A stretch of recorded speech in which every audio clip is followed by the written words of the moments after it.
Megastar Chiranjeevi దాదాపు 10 ఏళ్లకు పైగా రాజకీయాలకు దూరంగా ఉంటూ పూర్తిగా సినిమాలపైనే దృష్టి పెట్టారు. ఇక రాజకీయాల్లోకి తిరిగి వచ్చే ఆలోచనే లేదు అని ఆయన పలు సందర్భాల్లో స్పష్టం చేశారు. అయితే ఇప్పుడు మరోసారి చిరంజీవి రాజకీయాల్లోకి రాబోతున్నారంటూ జోరుగా ప్రచారం సాగుతోంది. ఒక్కసారి ఆగండి, అసలు ఈ ప్రచారం ఎందుకు మొదలైంది? 2008లో ప్రజారాజ్యం పార్టీని స్థాపించిన చిరంజీవి 2009 అసెంబ్లీ ఎన్నికల్లో పోటీ చేసి 18 స్థానాలు గెలుచుకున్నారు. అయితే ఆశించిన స్థాయిలో ఫలితాలు రాకపోవడంతో కొంతకాలానికే ప్రజారాజ్యం పార్టీని కాంగ్రెస్ లో విలీనం చేశారు.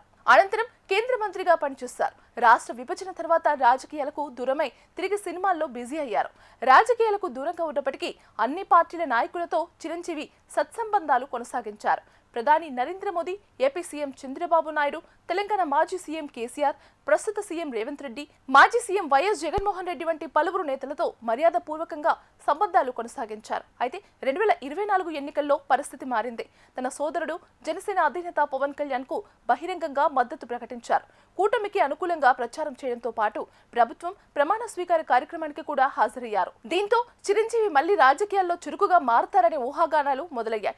ఇప్పుడు మరో కొత్త ప్రచారం ఏమిటంటే, కూటమి ప్రభుత్వం అమలు చేస్తున్న సంక్షేమ పథకాలకు చిరంజీవిని బ్రాండ్ అంబాసిడర్ గా నియమించే అవకాశం ఉందనే చర్చ రాజకీయ వర్గాల్లో వినిపిస్తోంది. ప్రజల్లో ఆయనకున్న ఆదరణను దృష్టిలో పెట్టుకుని ఈ ప్రతిపాదన వచ్చినట్లు ప్రచారం జరుగుతోంది. అయితే ఇక్కడ ఒక విషయం గుర్తుంచుకోవాలి. ఈ అంశంపై ప్రభుత్వం నుంచి కానీ చిరంజీవి నుంచి కానీ అధికారిక ప్రకటన వెలువడలేదు. ప్రస్తుతం ఇవన్నీ రాజకీయ వర్గాల్లో జరుగుతున్న ప్రచారం మాత్రమే.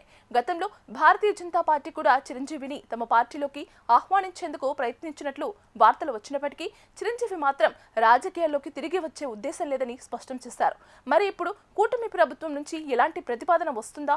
వస్తే చిరంజీవి అంగీకరిస్తారా, లేక సినిమాలకే పరిమితమవుతారా అనే ప్రశ్నలకు సమాధానం రావాలంటే అధికారిక ప్రకటన వచ్చే వరకు వేచి చూడాల్సిందే.